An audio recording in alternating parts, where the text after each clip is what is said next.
fairly pleasant. My name is Gian, and I'm going to give you my afterthoughts on Fantastic Beasts and where to find them.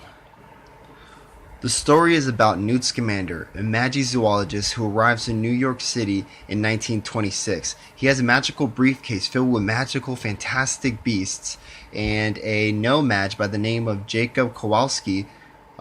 He actually looks like Mike Wazowski, and he's also very plump and he's round, and he just reminds me of Mike Wazowski. But anyways, back to the story. He opens the briefcase and lets out a bunch of magical beasts, and the story begins.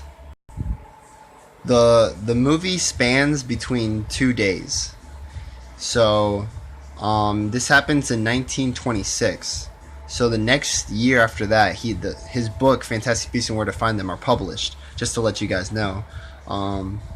So personally, I love this movie from beginning to end. From when you see the title and it's in the clouds, you know how every party movie starts with the storm, and you know the title pops up, dude. That got me hooked. And spoiler section right now. We're getting to spoilers right now. Just head first because I'm so excited to talk about it. Grindelwald, oh my goodness. When you see him in the beginning of the movie, he kills a bunch of wizards, and then you see the back of his hair and it's white, and then it goes to the next scene and it's Percival Grave, and he has black hair. So you already know that he is Grindelwald. You don't know that, but you find out at the end of the movie, but you've already had the idea that maybe he is him, probably is him, and he is him. Which is I enjoyed that though. I didn't mind already knowing that.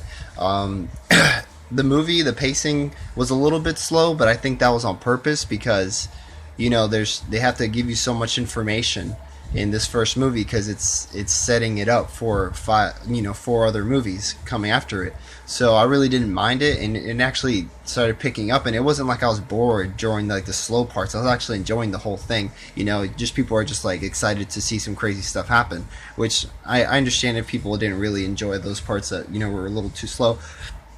But I think it worked really well for the movie, and it actually does the pacing actually does speed up. And the crazy thing about it too, as well, is that a lot of parts of the movie are very dark and sinister, and then there's very lighthearted parts. And a lot of people get upset because, you know, you're going, you know, back and forth, and so people feel like that doesn't really transition very well. And I think it worked very well for this movie. I think it worked pretty well for me. I enjoyed it. I loved every scene with those.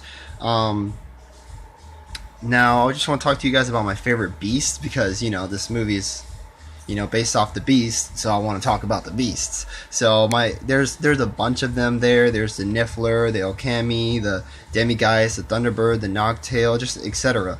You know, my favorite would really have to be the Bowtruckle. The Bowtruckle's just so adorable. He's like a little plant. He hides in Newt Scamander's coat, and he's just so attached to Newt Scamander, which I think is adorable.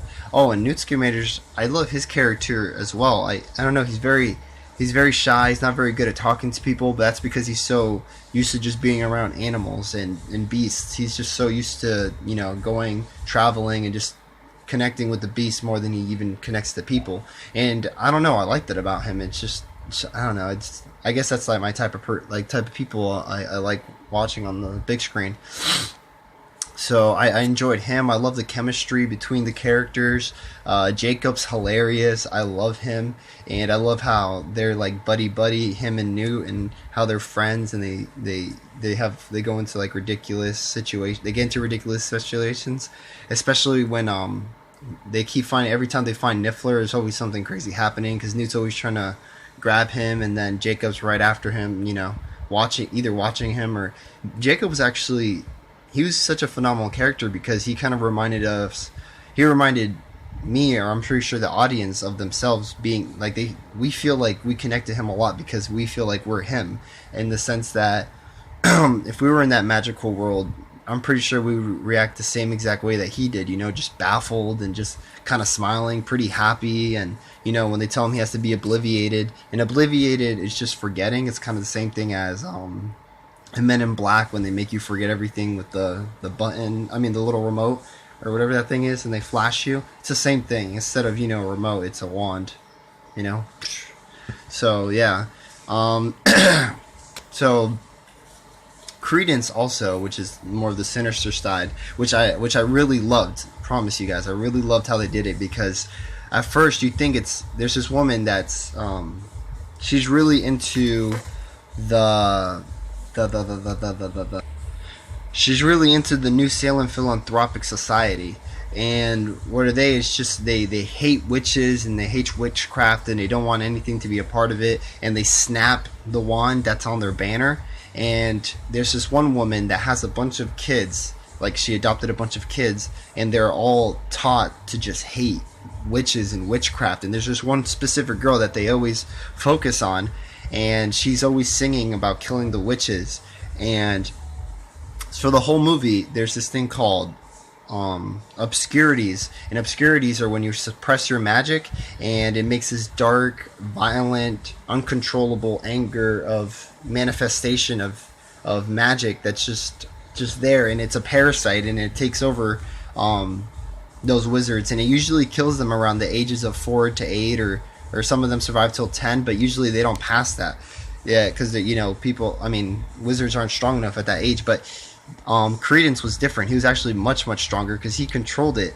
And I just love that how they played that, because in most horror movies, the little girl's the little creepy girl, and you figure she's the one with the demon, and she does have the demon. But this one, they played it in the sense that you think that it's her, but then you find out it's Credence, and that part is really awesome, because Credence gets betrayed by Percival, and Percival is actually Grindelwald.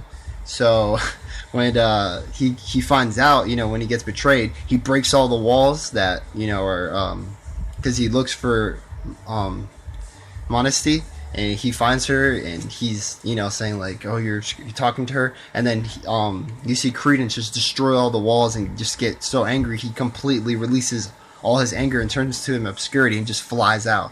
And he doesn't hurt him because he still has a connection for Percival. And Percival's strong as hell because he's Grindelwald, so you got to remember that. And he just beats the living shit out of Newt Scamander at one point, and he didn't really beat the shit out of him because Newt Scamander was protecting himself. But if any more time, and he would have been screwed if he lost that wand or something, man. Because that part was intense. The whole movie was really intense. It was pretty good. The magical creatures, the characters, the atmosphere, it just felt great. I really enjoyed it. It really got you immersed. You could feel the Harry Potter magic. So I recommend you guys to go check it out, watch it. I know you guys are gonna love it. I know you guys are gonna laugh. I know you guys are gonna smile. Especially when you go into the TARDIS. Oops, I meant the magical briefcase. I had to make that joke. So yeah, all the beasts are really cool, and the relationship between Tina and Newt Scamander is really cute. Also, the relationship between Jacob and Queenie is really cute. Also, they have all these innuendos in there, which is hilarious. It's also obviously pointed for teenagers or adults like us now, because the kids that were raised with Harry Potter are grown up now, so they're obviously going to have like more adult characters and more adult themes. So I was okay with it. I was like, oh shit, are they really going there? And they did go there, and I was fine with it. It was a great movie, and recommend you guys to go see it. Those are my thoughts, and I'm really looking forward to the next movie, because this one really set it up very well. And yeah, I hope you guys have a great day. I'm out.